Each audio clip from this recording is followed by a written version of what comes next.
బహిరంగ సభలు పెట్టడం క్రిమినల్ వేస్ట్. అసలు రాష్ట్రానికి రేవంత్ రెడ్డి అనే ఒక సన్నాసిని ముఖ్యమంత్రి చేయడమే పెద్ద క్రిమినల్ వేస్ట్. ఇది వాస్తవం.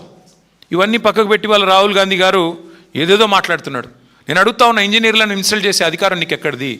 నీ జీవితంలో రేవంత్ రెడ్డి నాకు తెలిసి నకలు కొట్టుకే పాస్ అయిన కేసు ఇది. ఏం చదివిండో కూడా డౌటే నాకు. చదివిండా లేదా సప్లిమెంటరీ పరీక్ష పాస్ అయ్యిందా నాకైతే డౌటే. ఎందుకంటే ఆయనకు సప్లిమెంటరీ పరీక్షలు పాస్ కావడం కూడా ఆయనకు కొత్త ఏం కాదు. అసెంబ్లీలో ఓడిపోయాడు, 3 నెలల తర్వాత వచ్చిన పార్లమెంట్లో సప్లిమెంటరీలో పొరపాటున గెలిచాడు. ఏం చదువుకున్నాడో ఎవడికి తెలియదు. ఆయన ఇవాళ మాట్లాడుతున్నాడు చదువుకున్న వాళ్ళ గురించి. ఏం మాట్లాడతాడు?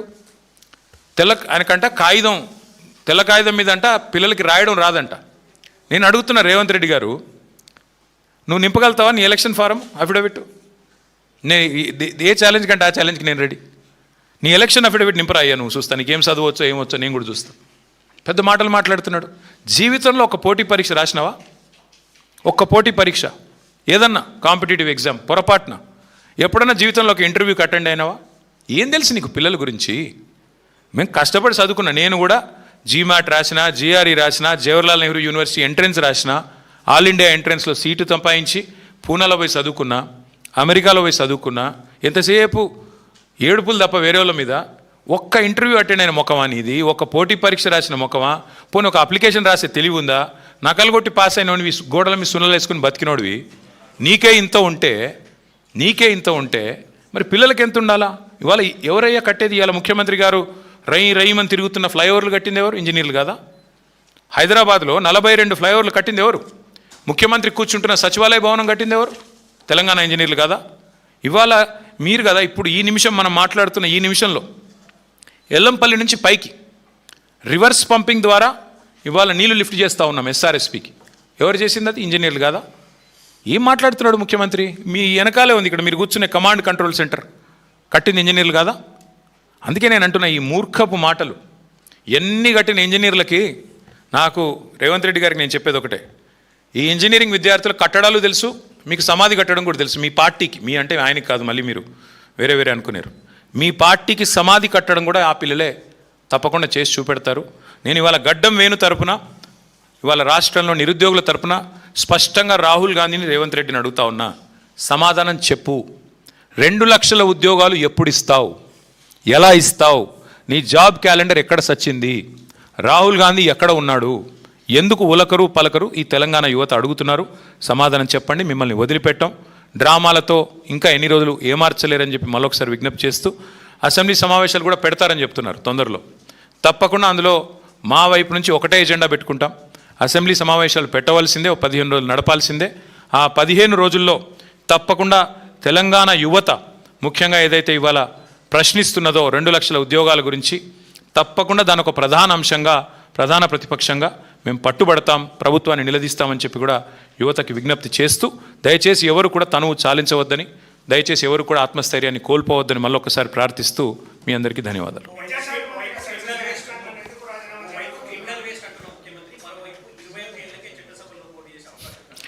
అంటే రేవంత్ రెడ్డి స్టైల్ ఏంటంటే బ్రదర్, ఆయన చేతుల్లో ఉన్నది చేయడు, చేతుల్లో లేని వాటికి మాత్రం పోదులు కొడతాడు. మంచి సామెతోటి ఉంటుంది, ఇక్కడ మీకు తెలుగు వచ్చిన వాళ్ళకి బాగా తెలుస్తుంది. గాలికి పోయే పేలపిండి కృష్ణార్పణం అన్నాడు వెనకటికోడు. మన వల్ల అయ్యేది లేదు, పోయేది లేదు. 21 ఏళ్లకు చట్టసభలో అడుగు పెట్టాలని నిర్ణయం చేసేది పార్లమెంటు. శాసనసభలో తీర్మానం చేస్తే ఏమి, చేయకపోతే నేను అడిగినోడేవాడు. నువ్వు చేయాల్సింది ఏంటి రేవంత్ రెడ్డి? నువ్వేం చేయాలి? 10వ తరగతి పాస్ అయ్యే పిల్లలకి 10,000 రూపాయలు ఇవ్వు. నువ్వేగా చెప్తివి. 12వ తరగతి పాస్ అయ్యే పిల్లలకు 15,000 ఇవ్వు.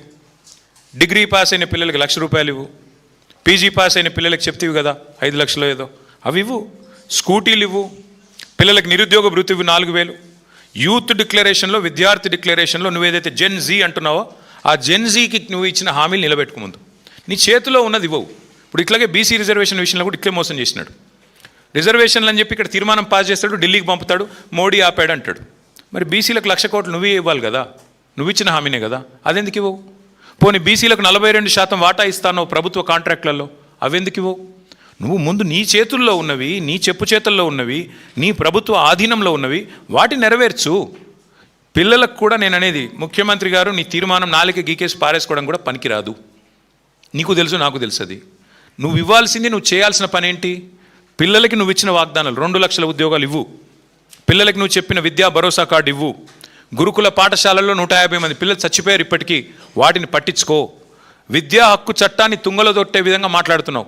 27,000 ఉన్న స్కూళ్ళని 4,000కు పరిమితం చేస్తా అని మాట్లాడుతున్నావు. విద్యా హక్కు చట్టం తెచ్చింది శ్రీమతి సోనియా గాంధీ గారి ప్రభుత్వం, యూపీఏ చైర్పర్సన్గా. అది తెలుసుకో. కనీసం చట్టాలన్న అవగాహన చేసుకో. అది చేయకుండా టైంపాస్ కార్యక్రమం చేస్తాను, 21 ఏళ్లకే నేను పంపుతాను చట్టసభల కంటే నాలిక గీకేసి పారేసుకోవడానికి కూడా ముఖ్యమంత్రి చేసే తీర్మానం పనికిరాదు.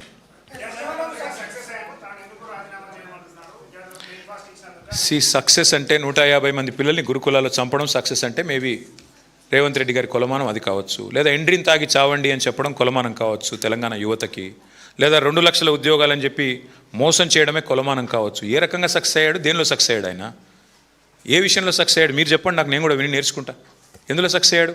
మేము సీఎం బ్రేక్ఫాస్ట్ స్కీమ్ అని ప్రవేశపెడితే 2023లో దాన్ని 2 ఏళ్ళు ఆపిన సన్నాసేవుడే. మా ప్రభుత్వం స్టార్ట్ చేసిన పథకాన్ని 2 ఏళ్ళు ఆపి మళ్ళీ తిరిగి ప్రారంభించినట్టు యాక్టింగ్ చేసి ఇవాళ అదేదో ఆయన చేసినట్టుగా పోజులు కొడితే ప్రజలు అంత ఈజీగా మర్చిపోతారు అనుకున్నారా? అది కేసీఆర్ ప్రభుత్వం ప్రవేశపెట్టిన పథకం. 2 ఏళ్ళు ఆపిన దుర్మార్గుడు రేవంత్ రెడ్డి. ఎస్ దీపిక, एक minute.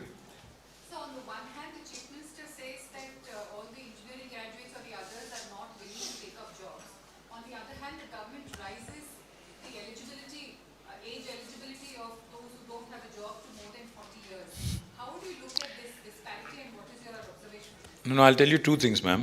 One, the Chief Minister is clueless when it comes to certain things. On the one hand, he says the engineering graduates are not skilled enough.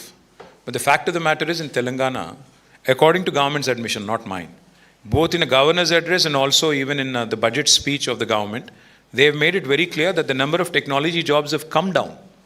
Back in 2023, when we were in government, the total number of technology jobs, according to NASSCOM and STPI, was 9,46,000.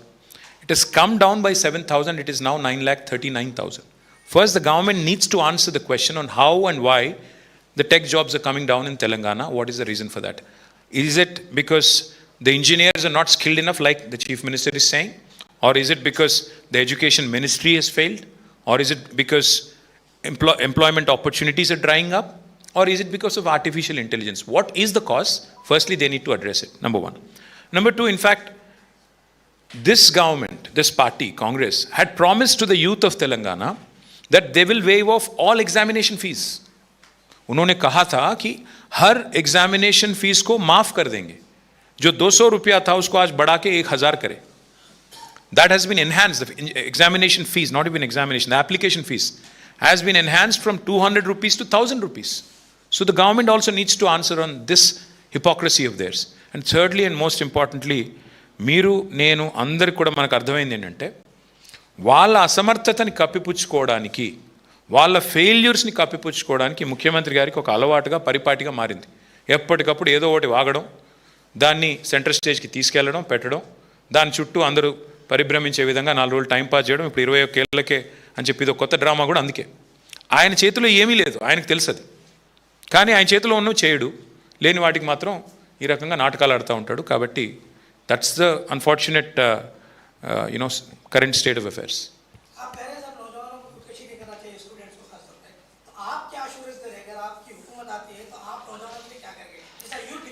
अगर नहीं, जब वापस आएंगे हम लोग 2028 में, मैं बस इतना ही कहूँगा कि पिछले 5 साल जो है